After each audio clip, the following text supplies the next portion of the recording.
Assalamualaikum. Kita sambung lagi kipas aluvium.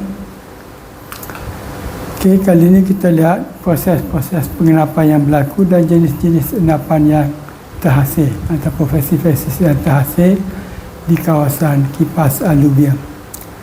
Okey, kita tahu bahawa kipas aluvium ni terletak di kawasan pegunungan. Sedimen yang terluluh hawa yang terhasil di kawasan pegunungan diangkut melalui satu channel dan dienap di kaki gunung membentuk satu kipas, endapan kipas aluvium. Dan proses ini berlaku terutamanya berlaku di kawasan yang kering. Hujan berlaku sekali-sekala, jadi apabila berlaku hujan, aliran airnya banyak. Okay. Dan sedimen yang terhasil yang terkumpul banyak dan diangkut serentak dalam volume yang banyak umumnya. So terdapat dua jenis proses angkutan yang berlaku, yang memainkan peranan yang penting yang menghasilkan endapan di kawasan kipas aluvium. Yang pertama adalah oleh aliran air, stream flow, dan yang kedua adalah debris flow, aliran debris. So satu seretan oleh arus iring arus, satu lagi adalah graviti, aliran graviti. Dan dua proses ini menghasilkan umumnya 4 jenis endapan utama di kawasan kipas aluvium. Yang pertama adalah endapan debris flow, kemudian endapan banjir lembah, sheet flood deposit, kemudian endapan alur dalam channel-channel yang ada, dan endapan ayakan sieve deposit. Ini agak special di kawasan kipas aluvium. Okay, kita lihat proses yang pertama, endapan oleh aliran air, stream flow process. So kita tahu bahawa umumnya air yang membawa sedimen daripada kawasan pegunungan dan masuk ke kawasan dan endapkan sedimen di kawasan kipas aluvium. Okay. Dan endapan oleh air ni dia melalui channel utama di kawasan Proxima, kemudian channel-channel kecil di kawasan kipas tengah. Jadi sedimen yang diangkut oleh air biasanya dia melibatkan proses seretan, beban dasar. Sedimen ditolak, diangkut oleh aliran air. Biasanya sedimen ini dia akan mempunyai asingan yang baik. Dan satu hal lagi, sumber sedimen yang ada di kawasan pegunungan yang membentuk kipas aluvium ini biasanya sedimen kasar, bersaiz bongkah hinggalah bersaiz pasir, dan yang bersaiz lumpur ni tak banyak, umumnya tak banyak. Jadi proses aliran air ini akan menyebabkan sedimen yang terbentuk mempunyai pelapisan yang elok, proses sorting asingan yang baik, sokongan butiran, struktur sedimen, boleh ada struktur sedimen, lapisan silang biasanya, dan juga kelas akan tersusun atau ada implikasi. Contoh endapan pasir lembah, endapan alur dan juga endapan tapisan, sieve deposit, semua ini diangkut oleh air.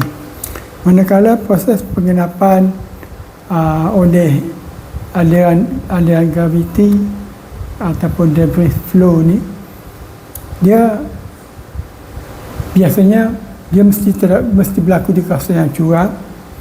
Dan kita tahu kawasan curam ni kawasan yang bahagian pangkal kipas aluvium. Jadi debris flow ni biasanya menyebabkan sedimen diangkut secara graviti, tak ada proses pengasingan, jadi partikel akan mempunyai asingan yang buruk umumnya. Dan sedimen mempunyai tendensi untuk bersaiz kasar, sangat kasar, sebab partikel yang endapan oleh graviti ni, aliran debris ni, kalau dia bercampur dengan lumpur tadi berupaya untuk angkut sediman sangat kasar dan sokongannya buruk dan biasanya tak ada struktur sediman dalam ni. Baik, kita lihat endapan yang terdapat di kipas aluvium. Yang pertama, endapan aliran debris tadilah yang saya katakan banyak terdapat di kawasan curah dekat dengan pangkal kipas aluvium.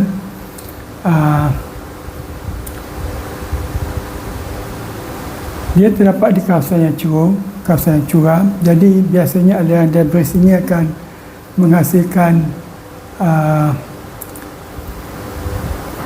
endapan yang berbutir kasar, hasilnya yang sangat buruk. Jadi saiz partikelnya boleh sampai ke saiz bongkah dan matriknya boleh pasir dan juga saiz lumpur. Umumnya di kipas aluvium, endapan debris flow ni mempunyai bentuk bersudut. Bentuk bersudut sebab proses pembolatan tak berlaku. Endapan yang kedua adalah endapan palung, endapan yang berlaku dalam channel. Dan kita tahu bahawa di kipas aluvium, channel ataupun palung ni dia terdapat di kawasan pangkal kipas aluvium. Ada satu channel utama, kemudian dia pecah kepada channel-channel yang lebih kecil dan sampai ke bahagian bawah channel tu dah tak ada, dah tak banyak. Jadi semua aliran air daripada kawasan pegunungan yang bawa sedimen, dia akan lalu channel utama dan akan masuk ke channel-channel yang lebih kecil. Jadi dalam channel ni boleh ada endapan graviti dan boleh ada juga endapan oleh air yang mengalir secara seritan. So endapan dalam palung ni yang dimasukkan di sini adalah yang diendap oleh aliran air. Jadi partikel dalam ni diendap secara seritan. Partikel yang kasar boleh membentuk konglomerat. Konglomerat ini akan mempunyai hasilnya yang baik dan kelasnya boleh ada penyusunan implikasi. Kalau yang bersaiz pasir, sedimen yang diangkut dalam palung ini secara seritan, kita juga mempunyai hasilnya yang baik dan mempunyai struktur sedimen. Boleh ada struktur sedimen lapisan silang planar ataupun yang jenis palung. Dan umumnya lumpur tak banyak di sini, boleh katakan tak ada dalam palung. Sebab kalau ada pun akan diangkut lebih jauh ke bawah. Dan ini adalah gambaran jenis-jenis fesis yang ada dalam palung. Pasir yang berlaminasi silat, boleh ada pebble-pebble dalamnya ataupun ada kekantar pebble konglomerat dalam lapisan pasir. Yang biasanya pebble-pebble ini, kekantar ini merupakan endapan di bahagian dasar. Dan bahagian bawah konglomerat ni mungkin boleh ada struktur hakisan palung. Endapan yang berikutnya adalah banjir lembah, sheet flood deposit. Ni biasanya apabila sedimen melimpahi palung di kawasan kipas di bahagian tengah ataupun di bahagian hujung kipas, dah tak ada channel, tak ada palung. Jadi semua sedimen yang keluar di hujung channel tadi, dia akan tersebar secara meluas. So dia akan membentuk satu lapisan pasir yang sebarannya meluas. Jadi lapisannya, kita boleh trace lapisannya tersebar meluas, jauh, dan tak ada struktur palung. So, biasanya di bahagian bawah ni dah tak ada struktur hakisan lagi lah. Tak ada hakisan palung pun tak ada. Biasanya juga sedimen yang membentuk lapis banjir lembah ni terdiri daripada pasir. Sokongannya masih sokongan butiran asingan yang baik, dan boleh ada struktur lapisan silang juga, masih ada struktur lapisan silang, tapi jumlah fibernya dah mula berkurang. Okay, ini contoh endapan sheet flood ni yang bahagian pasir ni.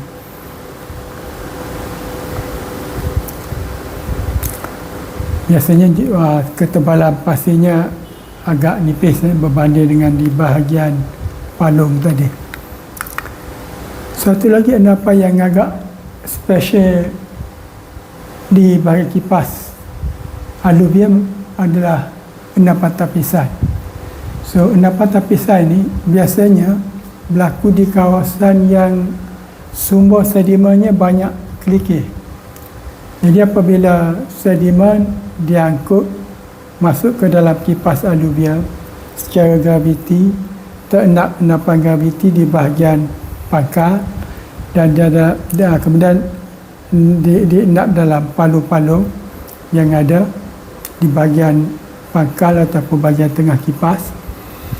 Okey, endapan tapisan ni ialah fiber-fiber ataupun endapan yang terdiri daripada fiber bercampur pasir, diangkut oleh air. Okey, diangkut oleh air yang mengangkut sedimen ni, dan sambil dia bergerak turun oleh air dan juga dibantu oleh graviti,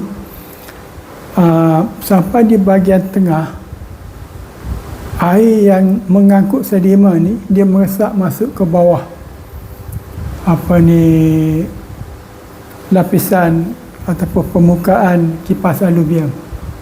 Tadi saya kata kipas aluvium ni partikel halusnya tak banyak, didominan dengan partikel kerikil pasir. Jadi porositi di permukaan tu tinggi. Jadi air yang bawa sedimen ni meresap ke bawah, dengan sendirinya sedimen yang diangkut ni akan terhenti. Dan biasanya bahagian hujung, bahagian depan tu partikelnya kasar, bahagian ekornya lebih halus. Macam ni. So, ini yang dimaksudkan dengan tapisan, endapan tapisan. Okey, satu lagi endapan yang ada di sini adalah sebaran semula. Kita tahu bahawa endapan kipas aluvium ataupun kipas aluvium ni banyak terdapat di kawasan gersang, kering. Hujan sekali sekala, mungkin 2-3 tahun sekali baru ada hujan yang lebat. Jadi kebanyakan masa sedimen yang ada di situ terdedah kepada angin, tiupan angin. So, kita tahu bahagian pangkal sedimennya kasar, dan bahagian distal, bahagian bawah sedimennya halus. Jadi pasir banyak terdapat di bahagian bawah, bahagian distal, dan juga di bahagian tengah. Jadi pasir-pasir ini boleh dikerjakan semula di tiup angin, dan akhirnya terdapatlah endapan angin. Boleh ada ripple dan sebagainya di permukaan kipas aluvium.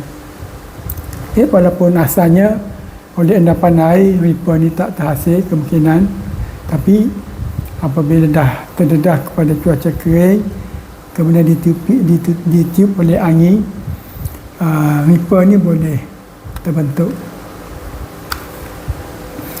Okey, ini adalah beberapa contoh jujukan kipas aluvium. Yang sebelah kiri ini terdapat banyak fiber yang bersaiz tebal, berbagai saiz, asingan buruk. Ini adalah contoh endapan graviti. Kemudian konglomerat asingan buruk, celahnya ada pasir, ada struktur lapisan silang. Ini adalah sedimen yang terdapat, yang diendap oleh air seretan. Manakala ini sebelah sini konglomerat juga. So kita boleh lihat konglomerat di bahagian bawah ada struktur hakisan. Kemudian konglomerat ni bahagian atasnya makin saiznya makin kecil, partikelnya makin kecil hinggalah ke pasir. Kemudian ada struktur implikasi, ada susunan kelas dalam konglomerat di bahagian bawah, dan di bahagian pasir di bahagian atas ada struktur laminasi selari dan juga lapisan silang. Kemudian dihakis oleh konglomerat lain di atas dan berulang. So ini adalah satu sekuan jujukan halus ke atas daripada konglomerat hingga ke pasir, dan ini adalah merupakan endapan dalam channel, endapan dalam palung. Boleh ada di kipas bahagian atas, bahagian pangkal ataupun di palung di bahagian tengah kipas. So ini biasanya dah tak ada dah di bahagian bawah, bahagian distal. Okey, kita lihat rajah ini menunjuk mana endapan debris, endapan palung, ayakan sift deposit tadi, dan juga banjir lembah kita boleh jumpa. So yang warna kuning ini adalah endapan debris flow. So banyak terdapat di kawasan pangkal, kawasan kipas atas ataupun bahagian proksima, dan juga di bahagian tengah, kipas tengah. Endapan palung dia terdapat semua dalam palung. Palung ada channel, ada di kawasan kipas tengah, kipas atas, proksima, dan juga di bahagian tengah. Kadang-kadang melimpah sampai juga 1-2 ke bahagian distal. So dalam tu boleh ada endapan palung. Manakala endapan banjir lembah ni ada endapan di luar kawasan channel tadi. So dia banyak terdapat di bahagian distal, bahagian hujung-hujung kipas, bahagian bawah. Ini contoh endapan di kawasan proksima, pangkal. Ini bahagian tengah, dan ini bahagian bawah kipas. So kasar dan halus di bahagian distal. Baik, akhir sekali kita lihat jujukan menegak untuk endapan di kawasan kipas aluvium. Tadi kita tahu bahawa sedimen yang terendap di kipas aluvium di bahagian proksima, aliran debris, partikelnya berbutir kasar dengan buruk. Di bahagian tengah media, ada endapan aliran debris, masih ada endapan channel, dalam palung masih ada, bersama dengan endapan pasir, konglomerat dan pasir. Kemudian di bahagian distal kebanyakannya adalah endapan banjir lembah. Jadi apabila berlaku proses maraan, kipas aluvium ini berlaku prograding, makin besar. So bahagian distal akhirnya akan ditindih oleh bahagian media.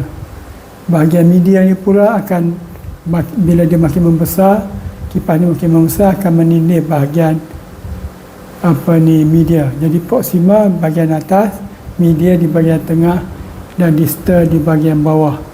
Kita tahu proksima kasar, distalnya halus, pasir dominan, dan di tengah bahagian media ada bercampur pasir dengan konglomerat.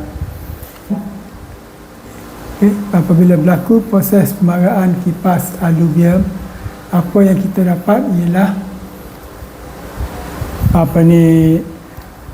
konglomerat dan jujukan menegak daripada bawah ke atas, pasir dominan di bawah, di tengah pasir dan konglomerat, dan di atas konglomerat aliran debris. Jadi kita dapat lihat dia daripada bawah ke atas dia makin kasar. So kita lihat di sini endapan satu kipas aluvium daripada sini ke sini dia mengkasar ke atas. Jadi sedimen ataupun jujukan menegak untuk satu kipas aluvium, satu loop kipas aluvium, Rujukannya adalah mengkasar ke atas.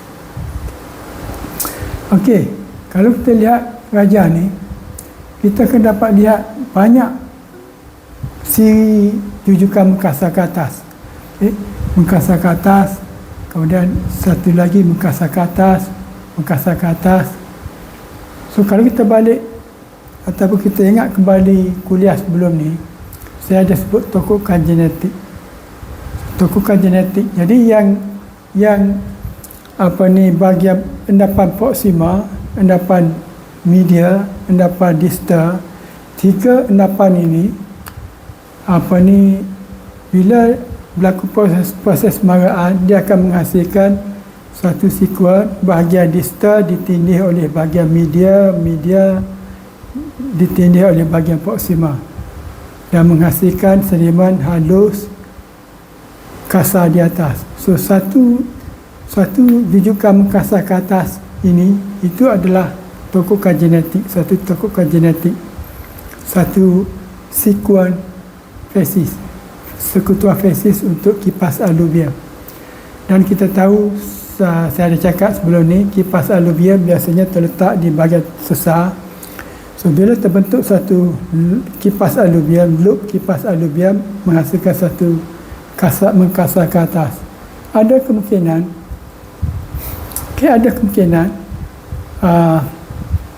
sesar ni bergerak turun, aktif bergerak turun, jadi dia akan menghasilkan satu kipas